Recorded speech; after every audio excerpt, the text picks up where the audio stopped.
मसीह यीशु के जिंदा जलाली और बाबरकत नाम में आप सबकी सलामती हो। नाजरीन, मैं आपको अपने शो ज़िंदगी की राह में खुशामदीद कहता हूँ।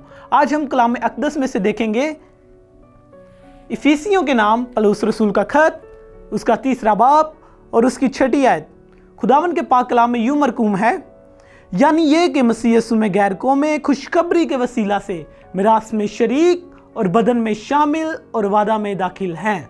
आमीन। अब हम देखेंगे खुशखबरी क्या है।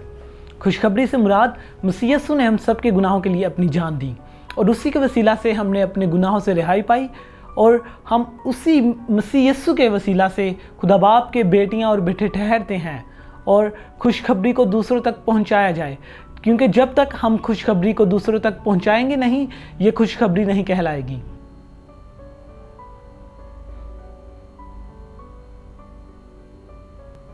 नाजरीन, अब हम अपनी आयत के दूसरे हिस्सा यानी कि गैर कौमों पर बात करेंगे।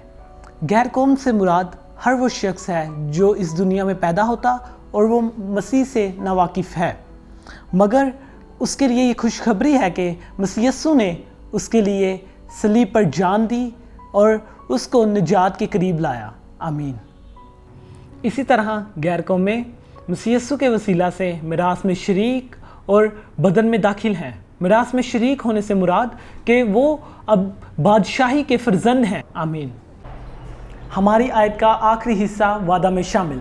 जब गैर कौमें खुशखबरी को कबूल करती हैं तो वो मसीहियों की तरह वादा में शामिल हो जाती हैं। जी तो नाजरीन, शुक्रिया हमें सुनने के लिए। मिलते हैं हमारे अगले शो में। तब तक के लिए खुदा हाफिज़।